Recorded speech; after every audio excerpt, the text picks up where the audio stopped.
What's going on, guys? This is Real Deal Fantasy HQ with your boy LQ, back in for another great episode. And today's episode is Stardom, Situm, Week 8. We are here in Week 8, people. The time is flying. I'm going to say this every week because I cannot believe it, that we are 8 weeks into football. Fantasy football is here. The playoffs are around the corner. Today, I got some guys that are going to be studs and some guys that are going to be duds and probably shit the bed for you. And I also got one pump the brake guy for you this week. So I don't want to waste any more time. So let's get right into the episode.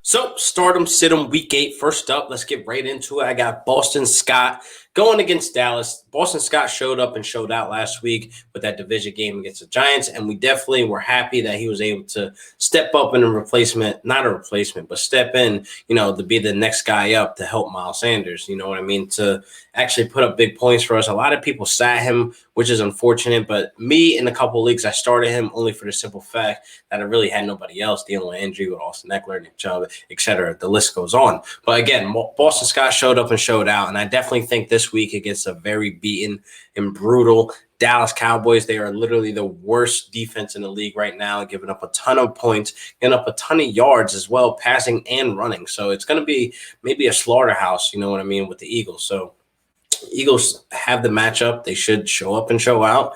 Boston Scott doesn't really need to go more into depth. Should be a start.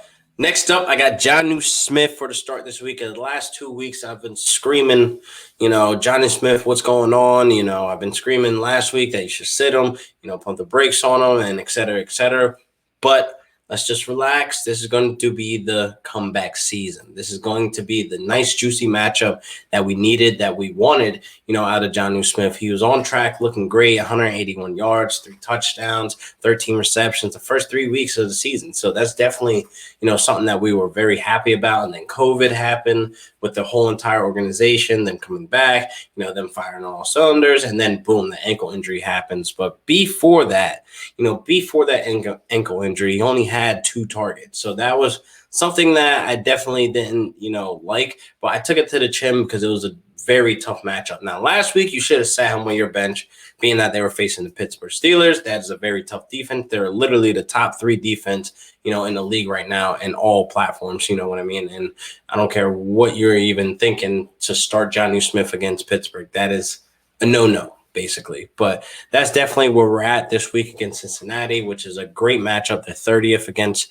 tight ends. So I definitely like this matchup to get us back on track where we can start liking Jonnu Smith again.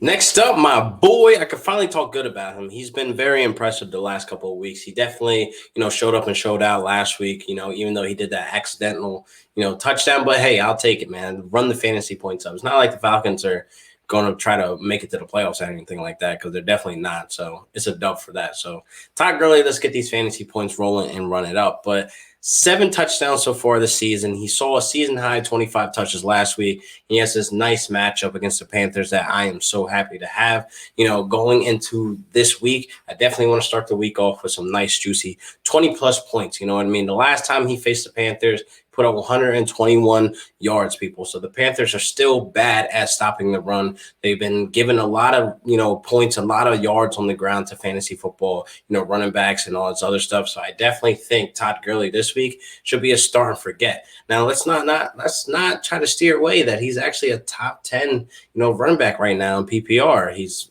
actually RB9 right now. And I think it's the touchdowns that's obviously keeping him alive, but he's also on a high power offense. He's constantly put in opportunity or put in places where he's able to score points for us. So I definitely like the odds. So I'm not shitting on Todd Gurley anymore, man. I really feel like he's getting into a groove to where they're going to start giving him the ball 20-plus times because they have nothing to lose, man. He's on a 1-year deal. So I really, honestly, he's going to try to get signed, for the long term, but I don't know just yet. That's a whole different conversation if they're actually going to sign him into the future, but we shall see. But right now, this week, a nice, juicy matchup, 20-plus points. I'm putting it on the board. Book it, buy it, bring home the gold. So let's jump into the guys who are going to possibly shit the bed. These guys, I do not like the matchups or they're dealing with injury, et cetera, et cetera, et cetera.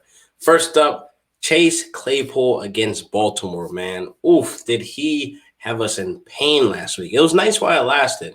He had negative 0.2 points last week, people. And you know why that was? Deontay Johnson becomes the number 2 wide receiver, if not the number 1, with Juju there, et cetera. But Claypool becomes an afterthought. I definitely think the offense is, they're really looking at guys who can just make that separation, or more physically, getting off the line. You know what I mean? Not that Claypool can't do it, but it's like you can only throw the ball or spread the ball around so many times. But Claypool just was not a factor in that game. Now going against Baltimore, a very tough division game, a very tough defense as well. I definitely don't like the odds of Claypool putting up big points. You know what I mean? I definitely like that they had the Titans last week where Deontay Johnson coming off an injury, he can come in and show up and show out, put up a nice 30 burger. And that definitely was exciting to see on my bench because I didn't start him. But hey, at least I know he can, ball out once he's healthy. But he is healthy. Not saying that he's going to ball out as well because he's going against Baltimore as well. So it's like it's going to be a very tough matchup for Big Ben. I don't think that you need to try to, I guess, maneuver where you have to find a way where you're not forced to start Claypool. Hopefully you're not. But this is a matchup that I don't like for Claypool. We could possibly see a repeat of like less than 4 or 5 points. So I definitely don't want Claypool in my lineups this week. So he gets the bench. Next up, I got Tua, man, going against my Rams. I definitely don't like him starting this week. This was kind of like a setup for failure because the defense right now is coming off a hot, little streak. They're coming off a hot little week, after a win. They're hyped up, It's very odd that they sat Fitzpatrick, you know what I mean? I don't think they even seen enough. I haven't seen enough out of Tua, you know what I mean, to be like, all right, you get the keys to the Corvette. You could drive us into, playoffs, or I don't know. Fitzpatrick was looking amazing the first couple of weeks. I mean, majority of the weeks, actually. He was top 10 in passing yards. So that was very impressive to see Fitzpatrick do in a matter of, 6-7 weeks. And it's like them putting Tua in right now to get his first start against the Rams, that's very odd to me, man. I don't know if they're trying to win games or not, or they're just trying to groom him, or they're just trying to see what he actually has against a tough defense. Because I know he sees Joe Burrow going off, and I know he sees Herbert going off. But, man, I just don't think this will be the matchup I will want to face Aaron Donald. He's going to be running for his life for the whole game. And it's like you could possibly face injury. So I don't think this was smart to do. They should have waited and let Fitzpatrick just, get past the bye week, get past the Rams, and then whoever they play after that. I just don't think this is a nice matchup for Tua for fantasy at all. I know a lot of people are hyped, but I don't think you should be jumping and putting him in your starting lineup this week. It's just not a smart idea. I mean, right now, the Rams aren't the worst. They're not the best, but they're ranked, top 15, top 13. I think they're 12th actually with overall defense. So I wouldn't like them coming off of this momentum. They're hyped right now, and it's just a tough matchup for Tua to be in any starting lineups this week. So he gets the bench. Last but not least, for the sit-em this week is Wayne Gallman, man. He's definitely an attractive, waiver wire pickup. He could be possibly a waiver wire hero if, Devontae Freeman stays out of the picture completely. But I definitely don't like the matchup this week at all. He's going against the number 1 rushing defense this week, the Bucks. So this is not a great matchup for Gallman to make his case that he can handle the full workload without Devontae Freeman. But it's kind of like, damn, man, did they not truly believe in him? Because I kind of think he's very talented, but I don't think they believe in him much to handle that full workload. So with that even being said, even with Freeman possibly coming back from that ankle injury, I don't think Gallman or him is a good matchup this week. So obviously they get the bench. So next up for Pump the Brakes, Carlos Hyde, man. This is very weird. I'm hearing reports that the hamstring injury is not that serious and shouldn't have to worry about it. Like, we already know Chris Carson's not playing. Carlos Hyde did not look terrible against, Cardinals. He actually ran in for a touchdown, which was very impressive. He caught the edge, and he actually was moving those feet, people.